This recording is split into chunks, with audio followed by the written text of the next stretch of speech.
Hi all, welcome to DM tricks. ഇനി നമ്മൾ discuss ചെയ്യാൻ പോകുന്ന മൊഴിയുടെ തമ്മിൽ നിങ്ങൾ കണ്ടപ്പോൾ തന്നെ എന്താണ് SEO എന്നുള്ള ടേമാണ്.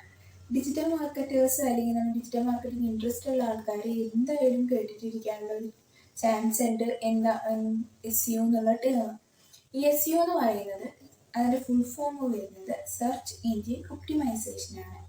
Search, S for search, E for engine and O for optimisation. അപ്പോൾ ഈ സെർച്ച് എഞ്ചിൻ ഒപ്റ്റിമൈസേഷൻ എന്ന് പറഞ്ഞാൽ എന്താണെന്നാണ് നെക്സ്റ്റ്. അതൊരു പ്രോസസ്സാണ്. ആ പ്രോസസ്സ് എന്തുകൊണ്ടാണ് നമ്മൾ ചെയ്യുന്നതെന്ന് വിചാരിച്ചു കഴിഞ്ഞാൽ, നമുക്കൊരു വെബ്സൈറ്റ് ഞാൻ എൻ്റെ സ്റ്റാർട്ടിങ് വീഡിയോസ് കണ്ടിട്ടുള്ള ആളാണെങ്കിൽ ഡിജിറ്റൽ മാർക്കറ്റിംഗ് പാർട്ട് നമ്മൾ ഡിസ്കസ് ചെയ്തിട്ടുണ്ട്. ഡിജിറ്റൽ മാർക്കറ്റിംഗ് എന്ന് പറഞ്ഞാൽ എന്താണെന്നും എന്തൊക്കെ പ്ലാറ്റ്ഫോംസ് ഉണ്ടെന്നും. അപ്പോൾ അതിലൊരു മെയിനായിട്ട് നമ്മൾ മാർക്കറ്റ് ചെയ്യാൻ യൂസ് ചെയ്യുന്ന പ്ലാറ്റ്ഫോമാണ് സെർച്ച് എഞ്ചിൻസ്. ഇന്ത്യയിൽ നമ്മൾ ഗൂഗിളാണ് കൂടുതൽ യൂസ് ചെയ്യുന്നത്. കാരണം എന്തുകൊണ്ടാണ്? ഗൂഗിൾ യൂസേഴ്സാണ് കൂടുതൽ.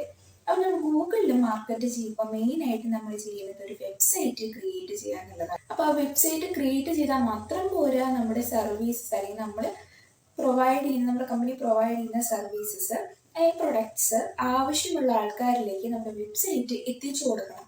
അപ്പോൾ അതിനു വേണ്ടി നമ്മൾ ചെയ്യുന്ന ആക്ടിവിറ്റീസ് ആണ് സെർച്ച് എഞ്ചിൻ ഒപ്റ്റിമൈസേഷൻ എന്ന് പറഞ്ഞു കഴിഞ്ഞാൽ, ഇപ്പോൾ ഒരു എക്സാമ്പിൾ പറയുകയാണെങ്കിൽ, ഇപ്പം എൻ്റെ കമ്പനി എന്ന് പറയുന്നത് ഡിജിറ്റൽ മാർക്കറ്റിംഗ് കോഴ്സ് പ്രൊവൈഡ് ചെയ്യുന്ന ഒരു കമ്പനിയാണ് എന്ന് വിചാരിച്ചു. ഇങ്ങനെയൊക്കെ എൻ്റെ കസ്റ്റമേഴ്സ് തന്നെ അല്ലെങ്കിൽ എന്നെ നല്ല ഒരു സർവീസ് സെർച്ച് ചെയ്യാൻ ഗൂഗിളിൽ ഡിജിറ്റൽ മാർക്കറ്റിംഗ് കോഴ്സ് തൃശ്ശൂർ അല്ലെങ്കിൽ കൊച്ചി, കണ്ണൂർ, അവരുടെ പെർട്ടിക്കുലർ ലൊക്കേഷൻ അനുസരിച്ച് അവർക്ക് എങ്ങനെ വേണമെങ്കിലും സെർച്ച് ചെയ്യാം. അപ്പം നമ്മുടെ വെബ്സൈറ്റ് ഗൂഗിളിൻ്റെ സെർച്ച് പേജിൽ അല്ലെങ്കിൽ അങ്ങനെ സെർച്ച് ചെയ്യുമ്പോൾ ഗൂഗിൾ കാണിച്ചു കൊടുത്താൽ മാത്രമാണ് നമ്മുടെ ഓഡിയൻസ് നമ്മുടെ വെബ്സൈറ്റിലേക്ക് വന്ന് കൺവേർട്ട് ആവുള്ളൂ, അല്ലെങ്കിൽ ഒരു കസ്റ്റമർ ആവുള്ളൂ.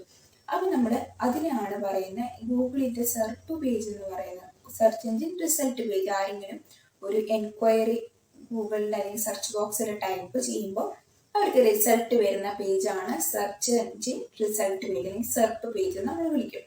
അപ്പോൾ ആ പേജിൽ നമ്മൾ ടോപ്പ് 10 പൊസിഷനിൽ നമ്മുടെ വെബ്സൈറ്റ് പ്ലേസ് ചെയ്താൽ മാത്രമാണ് നമ്മുടെ ഓഡിയൻസിലേക്ക് നമ്മുടെ വെബ്സൈറ്റ് പോവുള്ളൂ, അല്ലെങ്കിൽ അവരിലേക്ക് വിസിബിലിറ്റി ഇൻക്രീസ് ചെയ്യുള്ളൂ.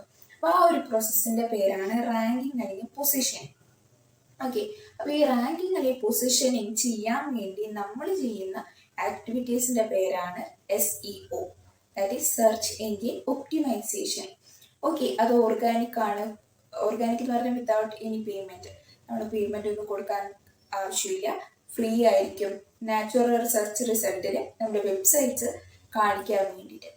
ഓക്കെ, അപ്പോൾ അതാണ് നമ്മുടെ SEO എന്നുള്ള പ്രോസസ്സ്. ഈ SEO എന്നുള്ള പ്രോസസ്സിൽ തന്നെ മെയിൻലി 2 ടൈപ്സ് ഓഫ് SEOs ഉണ്ട്: on page SEO and of page SEO. Okay, ഈ ഓൺ പേജ് SEOനെ നമ്മൾ ഓൺ സൈറ്റ് SEO എന്നും ഓഫ് പേജ് SEOനെ നമ്മൾ ഓഫ് സൈറ്റ് SEO എന്നും പറയും. അപ്പോൾ ഇത് രണ്ടും തമ്മിലുള്ള മെയിൻ ഡിഫറൻസ് എന്ന് പറയുന്നത് ആ പേരിൽ നിന്ന് തന്നെ നിങ്ങൾക്ക് മനസ്സിലാവും. ഓൺ പേജ് SEO എന്ന് പറഞ്ഞാൽ എന്താ? നമ്മുടെ വെബ്സൈറ്റിൽ തന്നെ നമ്മൾ ചെയ്യുന്ന ആക്ടിവിറ്റീസ്. എന്തിനു വേണ്ടി? SEO എന്ന് പറയുന്നത് നമ്മൾ പറഞ്ഞു റാങ്കിങ്ങിന് വേണ്ടിയാണ് ചെയ്യുന്നതെന്ന് പറഞ്ഞു. അപ്പോൾ ആ റാങ്കിങ് കിട്ടാൻ വേണ്ടി, അല്ലെങ്കിൽ നമ്മുടെ സെർച്ച് പേജിലെ റാങ്കിങ്ങിന് വേണ്ടി നമ്മൾ വെബ്സൈറ്റിൽ ആഡ് ചെയ്ത് കൊടുക്കുന്ന അല്ലെങ്കിൽ വെബ്സൈറ്റിൽ ചെയ്യുന്ന ആക്ടിവിറ്റീസിൻ്റെ പേരാണ് ഓൺ സൈറ്റ് SEO അല്ലെങ്കിൽ ഓൺ പേജ് SEO.